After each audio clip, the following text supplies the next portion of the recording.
एक बार फिर से स्वागत है आपका आज की डरावनी कहानी में। आज की कहानी बेहद ही डरावनी होने वाली है और आज की कहानी प्रशांत की है, जो कि आज से तकरीबन 5 या 6 साल पहले प्रशांत के साथ हुई थी। तो शुरुआत से इस कहानी को समझते हैं, शुरू करते हैं। प्रशांत अपने गांव में रहा करता था। 12वीं करने के बाद 2 साल वह गांव में एक रेलवे के एग्ज़ाम की तैयारी करता रहा और दूसरे साल एग्ज़ाम देने के बाद उसके अच्छे नंबर आए और उसे पास ही के एक गांव के, जो कि ज़्यादा दूर तो नहीं था, 60 या 70 किलोमीटर दूर था, वहाँ के रेलवे स्टेशन में एक रेलवे पुलिस फोर्स में उसको वहाँ पर भर्ती मिल गई और एक छोटा सा क्वार्टर तो नहीं कह सकते पर छोटा सा रूम रहने के लिए मिल गया। उस रूम में उसके साथ एक और उसका दोस्त रहा करता था। नौकरी को 2 या 3 महीने बीत चुके थे। उसे ये नौकरी काफ़ी पसंद आई। अब वो अपने जी जान से, लगन से रेलवे पुलिस फोर्स की नौकरी किया करता था उस रेलवे स्टेशन पर। ज़्यादा काम तो नहीं था क्योंकि वो रेलवे स्टेशन पर पूरे दिन में गिन चुन कर 5 या फिर 10 ट्रेनें आया करती थी और भीड़ भी गिनी चुनी रहा करती थी। अब बात आई सर्दियों के मौसम की। सर्दियों के मौसम में उसकी नाइट ड्यूटी लग गई थी और सर्दियों के मौसम में उसे 1 साल हो गए थे उस गांव में रहते रहते, यानी कि नौकरी करते करते। उसने इन 1 साल में उस रेलवे स्टेशन के पास के इलाके में बहुत सारी कहानियाँ सुनी थी, भूत प्रेत पिशाच की। बहुत से लोगों से बहुत सारी कहानियाँ सुनी थी, मगर वो इन सब चीज़ों में विश्वास नहीं करता था, बिल्कुल भी नहीं करता था और सबकी कहानी सुन के बोल देता था कि ऐसा कुछ नहीं होता, ये सब मनगढ़ंत कहानियाँ हैं और कुछ नहीं। तो ऐसे ही एक रोज़ जब वो नाइट ड्यूटी कर रहा था तो रेलवे स्टेशन पूरा का पूरा खाली था। उसके हाथ में एक चाय का कप था और मौसम का आनंद लेते हुए वो चाय पी रहा था।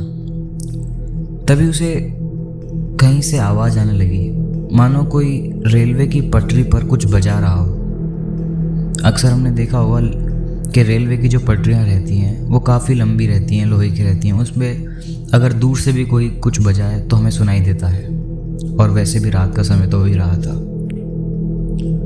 तो प्रशांत ने देखा कि कोई ना कोई तो है जो कि कुछ ना कुछ आवाज़ कर रहा है। इधर उधर देखने के बाद उसने देखा कि यहाँ तो कोई नहीं है, मगर फिर थोड़ी ही देर में कहीं दूर उसकी नज़र गई। वहाँ पर देखा कि एक महिला जैसी, हाँ बूढ़ी महिला जैसी कोई औरत वहाँ पर खड़ी है, जो कि रेलवे ट्रैक पर बैठी है और अपने हाथ से रेलवे ट्रैक को पीट रही है। वो प्रशांत को देखकर एकदम देखे ही जा रही है। प्रशांत को कुछ समझ में नहीं आया, आखिर ये हो क्या रहा है। उसने सोचा या तो ये बुढ़िया पागल है या तो ये नशे में है। तो उसने चाय का कप रखा बेंच पर और गया उस बुढ़िया की मदद करने। तो जैसे जैसे वो करीब जाने लगा तो उसने पाया कि वो बुढ़िया अब उठकर उससे दूर भाग रही है, मानो उसे कहीं ले जा रही है। फिर प्रशांत ने सोचा कि मुझे लगता है ये बुढ़िया कोई पागल है, इसलिए उसने फिर वापस उसका पीछा नहीं किया और वापस अपने स्टेशन पर बैठ गया। रात बीत गई। सुबह उसने ये बात किसी को बताई नहीं। उसे लगा खामखा लोगों में अफवाह फैलेगी और लोग नई नई और कहानियाँ बनाएंगे। फिर भी उसका एक जो दोस्त था जो उसके साथ रूम में रहा करता था, उससे उसने ये बात बताई कि रात को मेरे साथ ऐसा ऐसा हुआ। उसके दोस्त ने कहा कि अब तू अगर कभी भी ऐसा कुछ देखे तो कभी भी उसके नज़दीक मत जाना, क्योंकि गांव वाले कहते हैं कि इस गांव में एक डायन भी घूमा करती है रात के समय। डायन, चुड़ैल, जो भी तू जानता हो, मानता हो। पर प्रशांत ने कहा अरे ऐसा कुछ नहीं होता, वो कोई पागल थी और कल ऐसे ही आ गई थी रेलवे स्टेशन की पटरी पर। फिर भी उसके दोस्त ने कहा कि मेरी बात मान, अगली बार अगर कुछ ऐसा देखे तो उधर पास मत जाना, बस देख के अपने रूम में चला जाना। लेकिन प्रशांत मानो अब जिद बैठ गया था कि अब तो मैं जान के ही रहूँगा कि वो गुड़िया कौन थी। अगले ही दिन वापस उसी समय उसी सीट पर वो बैठा था और बैठते बैठते उसकी आंख लग गई थी और एकदम से आवाज़ आई, वही आवाज़ जो कल आई थी। और उसने फिर से उसी जगह पर देखा तो पाया कि आज भी वो गुड़िया वहाँ पर ही बैठी है, मानो कि वो गुड़िया भी उसका इंतज़ार कर रही थी। प्रशांत उसके पास जाने लगा और बोला कि रुको, मैं आ रहा हूँ, मुझे बताओ तुम कौन हो। और दौड़ते दौड़ते उसके पास जाने लगा और एकदम से क्योंकि मैंने बताया आपको कि सर्दियों का मौसम था तो कोहरा भी हो रहा था, तो प्रशांत जब उसके पास जाने लगा तो जैसे ही वो उस जगह पर पहुंचा तो पाया कि वो गुड़िया वहाँ पर है ही नहीं। तो प्रशांत को गुस्सा आकर प्रशांत ने बोल दिया कि अगर हिम्मत है तो आ जा, जो भी है मेरा सामना कर।